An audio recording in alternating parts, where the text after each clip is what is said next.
जोरदार तालियों से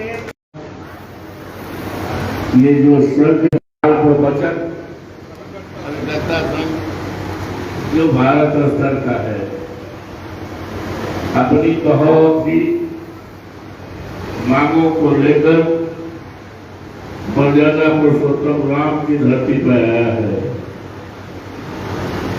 प्रभु श्री राम की मर्यादा रही है कि यहाँ पर किसी को किसी प्रकार की कभी तकलीफ नहीं रही।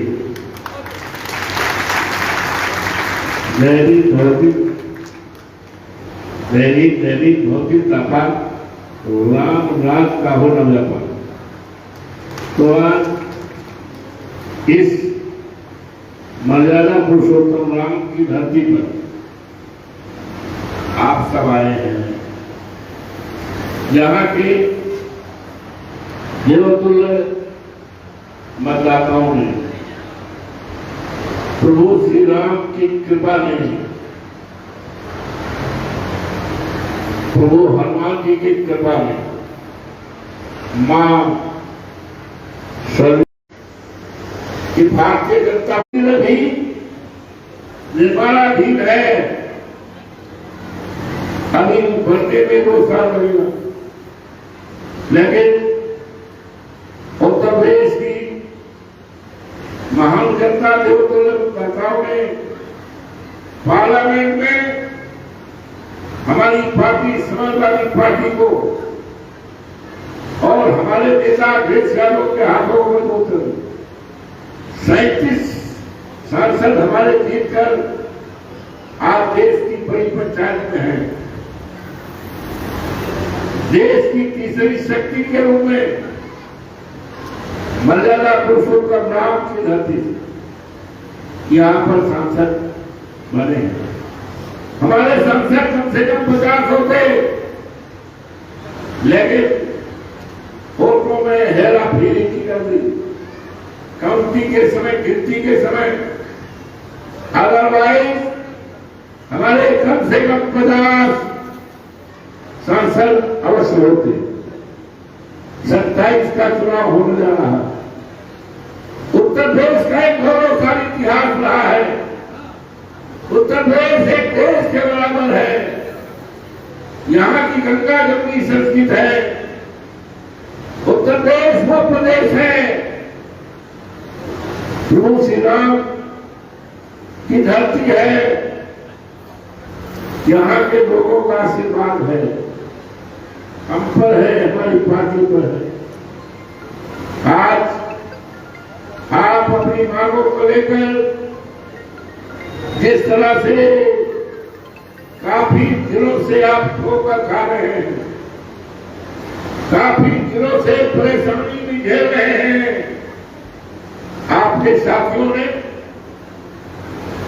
मुझसे मिलकर अपनी समस्या और परेशानी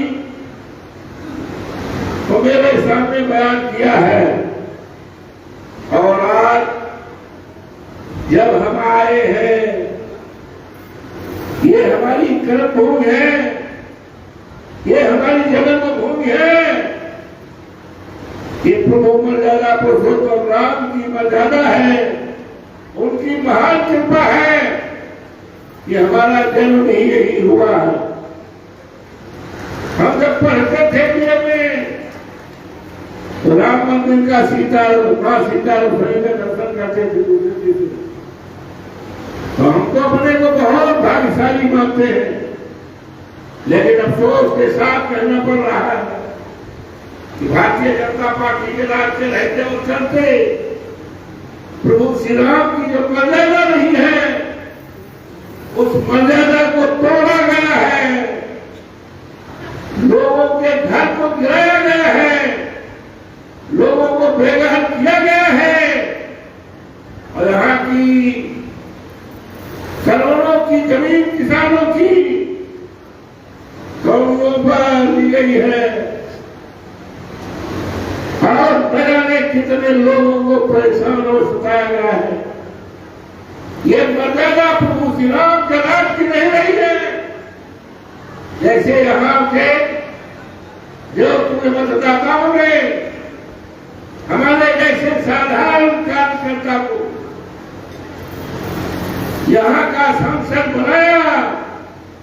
हमने संकल्प किया कि प्रभु श्री राम की जो मर्यादा है, जिस मर्यादा को यहाँ भाजपा सरकार में तोड़ा गया है, लोगों को उजाड़ा गया है, किसानों को ठगा गया है, परेशानी पैदा की गई है, मैं इस प्रभु श्री राम की मर्यादा को केवल अयोध्या में ही नहीं, सारे देश में उसको कायम करूंगा और जिंदगी में संघर्ष करता रहूंगा।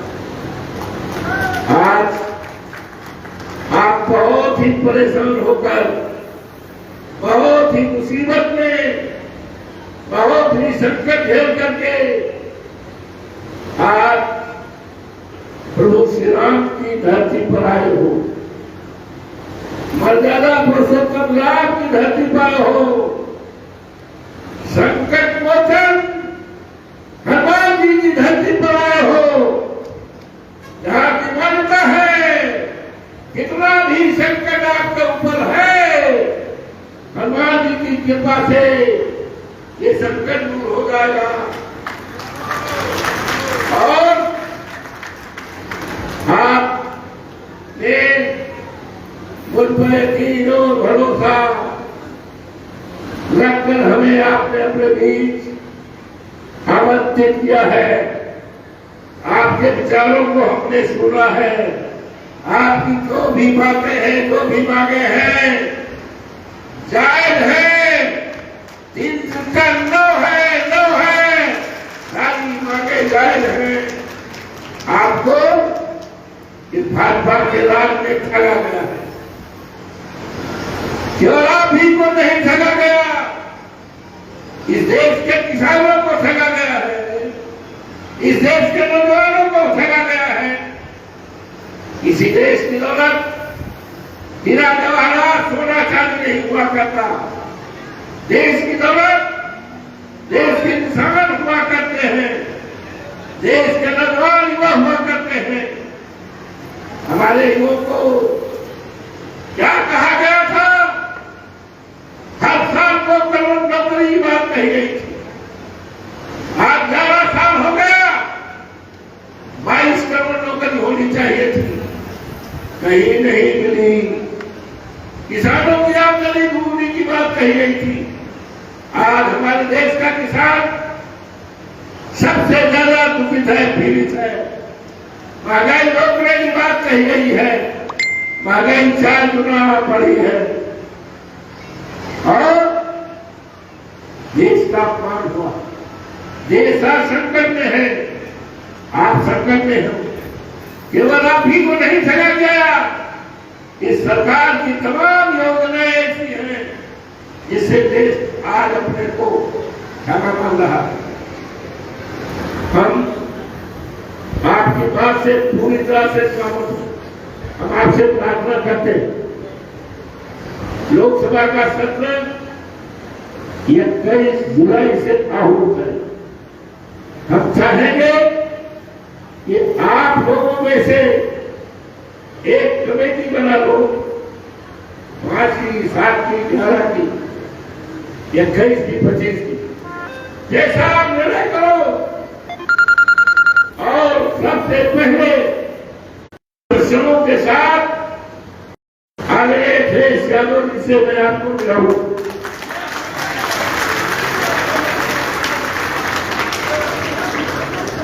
और आपकी समस्याओं से पूरी तरह से अवगत ही नहीं कराऊंगा, बल्कि आश्वस्त कराऊंगा कि आपकी जायज मांगों को लोकसभा के सत्र में चलते हुए बहुमत सरकार को बात किया जाए कि आपकी जायज मांगों को मांगा जाए। हम आपसे भी 4 से 10 हम मोबाइल नंबर नोट करेंगे, माननीय राष्ट्रीय अध्यक्ष से समय ले लेंगे।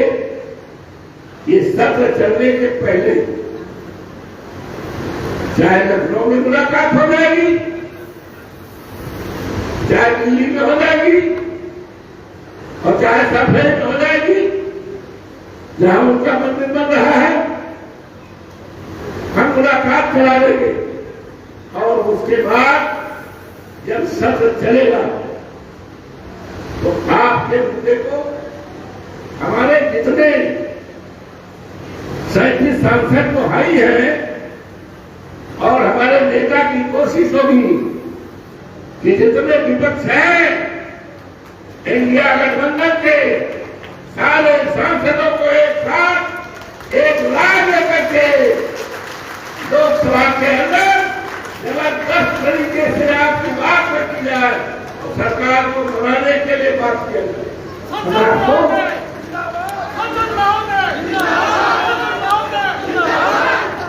हम आपको आश्वस्त करते हैं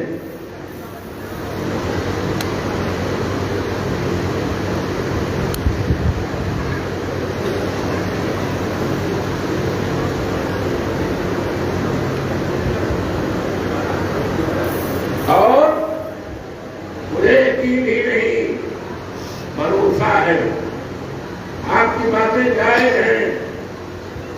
इन जायज बातों को अब ज्यादा दिन तक कोई इग्नोर नहीं कर पाएगा, कोई इनकार नहीं कर पाएगा। अभी हम बैठते हैं आपके बीच और आप नंबर ले लेंगे और आप राष्ट्रीय अध्यक्ष से हम मिलवाएंगे और रणनीति भी तय हो जाएगी। और जब सत्र चलेगा तो समूचे जितने विपक्ष के लीडरान हैं, विपक्ष के देश के जितने सांसद हैं, सबको एक राय बात और हम तो कोशिश करेंगे इस जायज मामले के लिए पार्टी का सवाल नहीं है, ये राष्ट्र हित का सवाल है। राष्ट्र की आपकी की दौलत हो, इसमें पार्टी का सवाल नहीं है। और लोगों को हिसाब देकर आपके मामले को पूरी मजबूती के साथ उठाएंगे। आप इस गर्मी में हमारे कर्मभूमि पर आए, तपती हुई गर्मी है और धूप है, हम आपकी कोई सेवा नहीं कर पाए, इसका मुझे खेद है। बहुत पहले हमें बताया गया होगा तो हम अपनी तरफ से आपके खाने के लिए, आपको चाय पानी के लिए, नाश्ता के लिए हम अपनी तरफ से इंतजाम करते हैं, इसका मुझे खेद है।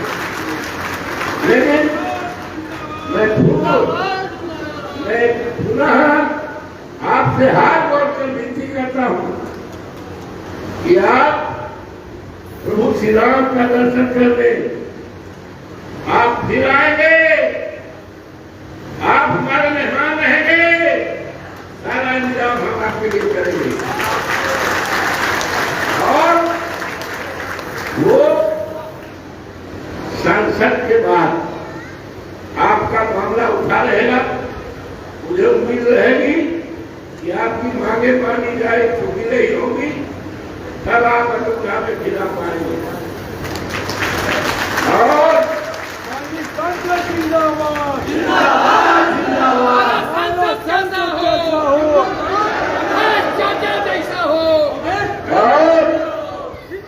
सत्ताईस में सांसद महोदय जिंदाबाद,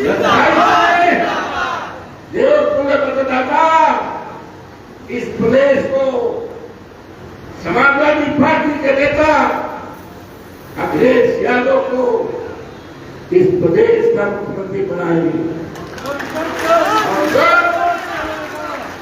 जब हमारी सरकार होगी 27 में माननीय अखिलेश यादव जी के नेतृत्व में, तो आज अयोध्या का नाम प्रभु श्री राम के नाते, हनुमान जी के नाते, मां सरयू के नाते देश दुनिया में है। लेकिन जब हमारी सरकार 27 में आएगी, माननीय अखिलेश यादव के मुख्यमंत्री निकाल के, तो अयोध्या का इतना विकास होगा कि दुनिया के लोग उस विकास को देखने आएंगे। और जब प्रभु श्री राम के दरबार में दर्शन करेंगे तो उनको लगेगा कि अब असली रामराज आया है, अब मर्यादा पुरुषोत्तम राम की मर्यादा का है। यही शब्दों के साथ आए हुए सभी हमारे अतिथि देवो भाव, हम आपके चरणों को प्रणाम करते हैं, आपके चरणों की धूल को अपने माथे लगाते हैं और मैं पूरा आपको यकीन और विश्वास दिलाते हैं कि प्रभु श्री राम मर्यादा पुरुषोत्तम की धरती पर आप याचना करने आए हो, आप प्रार्थना करने आए हो, निश्चित तरह से प्रभु श्री राम की कृपा से ये आने वाला सपने आपके आगे पूरी होगी, पूरी होगी। आपका अभिनंदन करता हूँ, स्वागत करता हूँ आए हुए सभी बहनों का, भाइयों का, अपने बुजुर्गों का और आपके जो पदाधिकारी है सबका अभिनंदन और स्वागत करता हूँ। और फिर निश्चित रूप से आपको जायज मांगों के लिए किसी प्रकार का कोई कसर नहीं लगेगा, आप अपने आप देखोगे तो इसकी चर्चा पूरे देश में। आप सबको बहुत